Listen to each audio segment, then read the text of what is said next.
Hi there, just doing a follow-up video on this Class 58. Now, yesterday I just said it needed a light service, and that's all it really needed. They took the bogie off, and it's quite easily done. If for people that don't have the model, you just use a flat-ended screwdriver and just pop the bogie out. It's really simple, so the design of it is quite good. And I just thought I'd do a close-up to give you an idea of some of the detailing on the front. And for a Hornby model, I think that's not bad really. I think that's quite reasonable. Oh, I just put that missing buffer back on, so now the Loco is complete. Yeah, all as it needed was just a light oiling in the gearing and the cogs, and it's really running nicely. So what I'll do is I'll just pop over to the other side of the layout where the controls are, and then I'll just do some slow test running, and then I'll give it a bit of a haul test with some freight, and I might even compare it against one or two other Locos just for a bit of fun. So yeah, really impressed with it, and this is like another recommend from me, because the last one I recommended was that Batman 158. Obviously because it's generally considered a better make, but this one for a Hornby is only the second one I've recommended, and I really do like it. So yeah, let's just give it a quick test out on a trial, and then compare it against some others. The one other striking thing that I noticed about it was its weight. It's quite a heavy model compared to the other Hornby models I've got, and it must be obviously extra steel ballast in or something like that, because I don't think it's a metal chassis. So anyway, without further ado, let's give it some test runnings and some trials.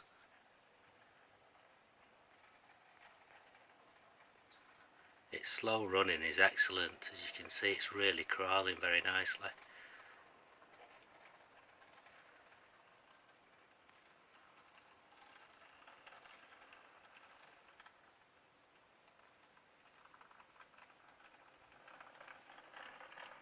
Okay, let's attach it to some cargo. Right, I've just hitched up 21 tankers and wagons and so on, so a lot of those as well are plastic wheels, so the friction isn't great. So it is a fairly reasonable test, but let's see how we go.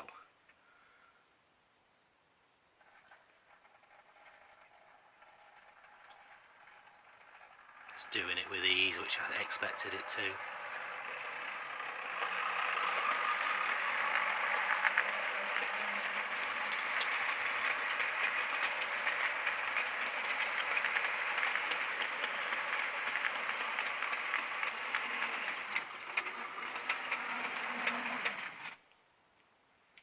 That's my fault, because the track just on that side is where it's just got a little bit rusty, and I'm going to replace it. I've got loads, as you can see there, a lot of nickel silver track to replace it with, so that's my fault. So I'll just give it a little bit of a helping hand.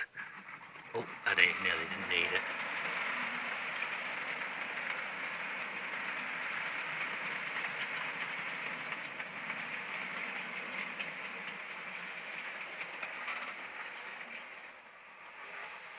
Oops, got a disconnection. Just hang on a second.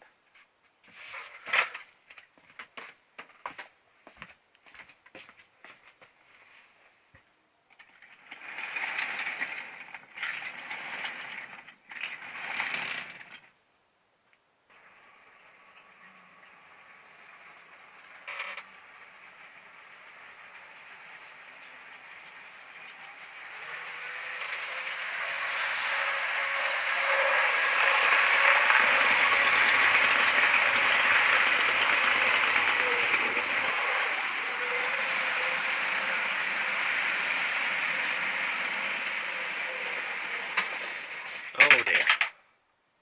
Catastrophe. Just bear with me a second. What you have here, part of this crossover, is where the track curves in and then goes out and then goes across. It does cause a few problems when I'm running trains, so what I might do is alter this track layout a bit, just so it's a bit more smooth along here.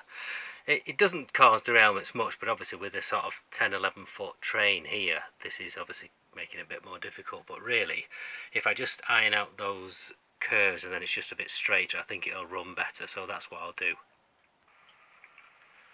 Just to give an idea of the workload that this Class 58 is doing, I'll hitch up another wagon, another Loco, and let's see whether one of those will pull it. So what I've done is I've put a Class 47 Hornby also with traction tyres, so being as fair as possible, and let's see whether this will pull the same wagon.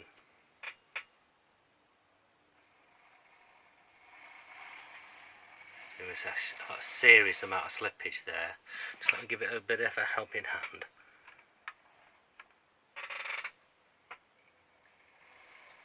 It is doing it, just you can hear it slipping. So Class 58, I think it was designed for haulage, so very impressed with it. And okay, it's not a scientific test, but I can hear it slipping on this side as well again here now. It's just about doing it.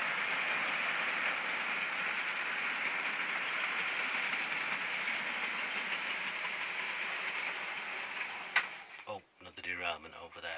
So yeah, my recommendation, this Class 58, if you're going to get a Hornby, get one of them. I think really nice model. Okay, see you for now.